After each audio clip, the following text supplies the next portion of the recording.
Bad Batch Season 1 Episode 3 Replacements does a ton of world building and continues to answer some of the most pressing questions in Star Wars canon post Revenge of the Sith, from the Clone Troopers' point of view. This is just one of the videos that we'll be making about Episode 3 Replacements today, so stay tuned for the other one. Here, we'll be discussing what the Kaminoans spoke of at the end of the episode, in an attempt to ensure that the Kaminoans remained vital to the Empire after it was made very clear to them that the clones would begin to be phased out of the new Empire. The Kaminoans devise a plan to become more crucial to the Empire and create an even superior clone to the troopers that we knew from the Clone Wars. In their discussion, they discuss how Jango Fett's DNA continues to degrade, one of the major reasons why the Jango Fett clones were deemed obsolete, as well as not cost-effective by the Empire. It's clear though that the Kaminoans need Omega to create a brand new breed of clone, something that draws on heavily from Star Wars legend. So let's go ahead and break down exactly what the Kaminoans' plan might be concerning the second era of clone. I do believe that the series is trending toward the fact that Omega is the first ever Force-sensitive clone. How the Kaminoans achieved this is unknown, but again, the Force does move through every single living being, despite their lineage or where they came from, meaning that the Force itself very likely could have chosen Omega to be Force-sensitive, which is what makes her so special, and what the Kaminoans will attempt to replicate in later episodes, and potentially even a multi-season arc. In Legends continuity, we have seen several Force wielders be cloned, none in canon however. The most famous Force-sensitive clone in Legends was Starkiller, the clone of Galen Marek, a clone that Darth Vader commissioned after Galen Marek was killed on the first Death Star, and a clone that was highly unstable. This goes along with the fact that any Force-sensitive clone in Legends continuity was very unstable mentally, as well as with their power, and although Starkiller had an extreme affinity to use the Force, his mental state deteriorated, with him unsure whether or not he was actually a clone or not. It's clear that both in Legends as well as in canon, the ability to use the Force messes with the cloning process, and even if a clone can actually use the Force, it can scar them mentally as well as physically, as we saw in The Force Unleashed 2, and is not an easy process. In Legends, Darth Plagueis attempted to clone Jedi, but because the midichlorians did not latch on and outright rejected the Jedi, the results were horrific. And in canon, we see the results even further, through the decaying body of Emperor Palpatine, with the body of Palpatine itself being a clone, but again the energy and spirit within it, the original one of Darth Sidious. In Legends though, there was one example of a Force wielder being successfully cloned, that being the Dark Jedi Saw Cuis, and I do believe that the Bad Batch is potentially headed that way, if Omega is indeed Force sensitive, and if the Kaminoans can figure out some way to replicate this. Although if they are able to replicate this,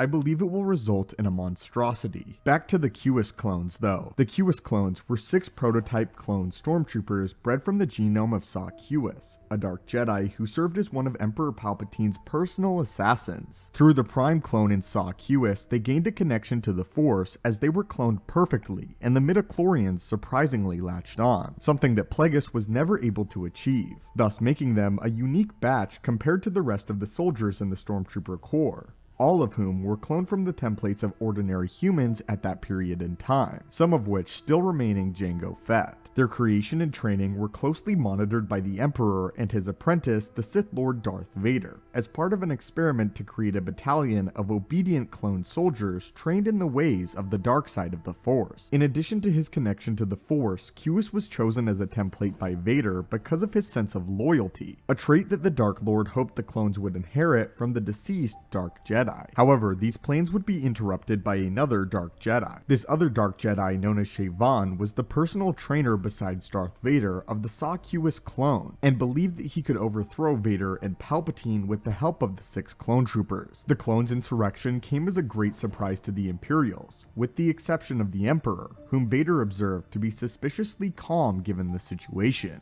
All of the personnel aboard Palpatine's shuttle were caught completely off guard and were unable to prevent the Cuis clones from seizing control over most of the vessel. Yet despite their demonstrated superior skills against non-Force wielders, both during training exercises, none of the actual stormtroopers engaged the Saw Cuis clones in combat, except for a few of them who managed to burn 4 of them alive using a flamethrower, a display that ultimately disappointed Darth Vader, as he had realized that the Saw Cuis clones were nowhere near as powerful powerful as he had desired, despite their insurgency. The remaining 2 clones were force choked by Vader, and Shavon fought Vader alone in a brief duel, but was ultimately killed when he was cut in half from shoulder to hip. Afterward, Vader and Palpatine had the Saw Cuis template decommissioned, although the latter remained open to the possibility of cloning a Force-sensitive army in the future. It's clear that Bad Batch is heading this way, with the Kaminoans desiring Omega, and if Omega is indeed Force-sensitive, this is the way that the series will likely play out, setting up an individual like Starkiller in the future, someone who Dave Filoni has toiled with bringing to Star Wars canon before. And I do think that if they bring a character like Saw Cuis or Starkiller into canon, the Bad Batch would be the perfect place to do it. A Force-sensitive clone hunting the Bad Batch, creating another secondary antagonist to that of Crosshair. It's clear though that even if the Kaminoans are able to clone a Force-sensitive, that this should not go well, even based on Legends continuity, as it's explained as nearly impossible in Legends, despite again dozens of Sith and other characters attempting to do so. It never really turns out exactly how they want it to, as the midichlorians must actually accept a host body, and cannot simply be cloned into an individual. The Force must embrace that individual. Anyway though, my friends, what are your thoughts on this? And do you think that Bad Batch is headed this way? How would you feel about a character like Starkiller appearing in Bad Batch? And did you like the last episode replacements? Also stay tuned on the channel, as we'll be creating a secondary video based around the episode as well. As always, my friends, thank you so much for watching the channel. May the Force be with you, and have a great day.